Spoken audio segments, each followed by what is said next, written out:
Assalamualaikum warahmatullahi wabarakatuh. Perkenalkan, nama saya Pak Hidayat. Saya akan menjelaskan tentang perkembangan sosial, emosional, peserta didik dan teori yang mendasari.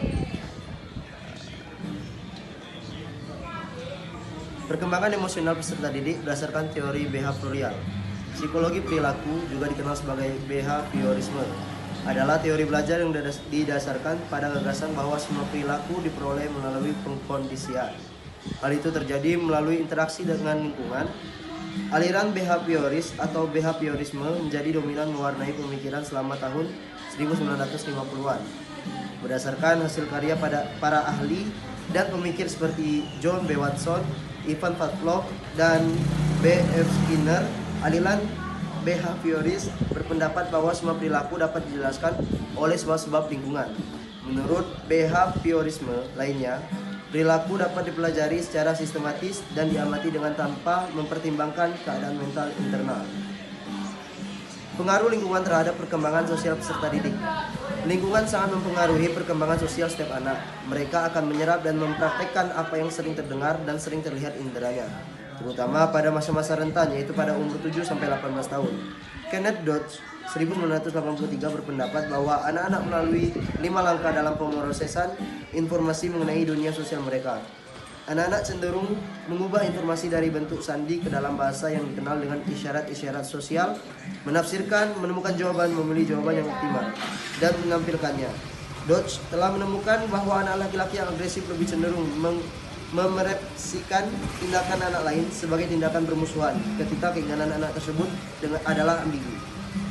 Dan ketika anak laki-laki agresif mencari isyarat-isyarat untuk menentukan maksud teman sebaya, mereka merespon dengan lebih cepat, kurang efisien, dan kurang reflektif dibandingkan dengan anak-anak yang tidak agresif. Ini adalah salah satu faktor kognitif sosial yang diakini terlibat dalam konflik anak-anak. Pengaruh keluarga. Berikut faktor-faktor yang mengaruhi perkembangan sosial emosional peserta didik, yaitu pengaruh keluarga, status sosioekonomi dan kesukuan, problem pada masa sekolah. Peran orang tua dalam proses perkembangan sosial emosional peserta didik. Kebutuhan emosi adalah kebutuhan yang berhubungan dengan perasaan seperti rasa kasih sayang, rasa aman, rasa berharga, dan lain-lain. Kebutuhan emosi ini juga dimulai sejak anak dalam kandungan. Bagaimana penerimaan ibu dan orang dewasa lain terhadap bayi yang ada dalam kandungan merupakan faktor utama kualitas penerimaan dan perlakuan orang tua dan lingkungan pada keberadaan anak sebagai makhluk sosial. Perubahan perkembangan peserta didik pada masa remaja.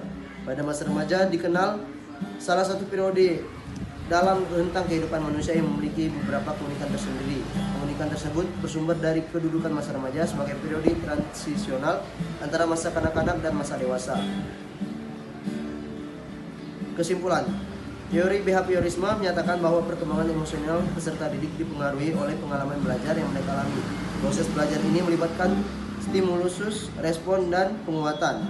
Lingkungan yang mendukung seperti keluarga yang hangat, inklusif, sekolah yang ramah, dan teman sebaya yang positif dapat memfasilitasi perkembangan sosial yang sehat. Sebaliknya, lingkungan yang tidak mendukung seperti konflik keluarga, tekanan sosial, atau pergrup yang negatif dapat menghambat perkembangan sosial peserta didik. Keluarga adalah lingkungan pertama dan terdekat bagi peserta didik dan memiliki peran yang sangat penting dalam perkembangan sosial emosional mereka. Baiklah, itu dari saya. Wassalamualaikum warahmatullahi wabarakatuh.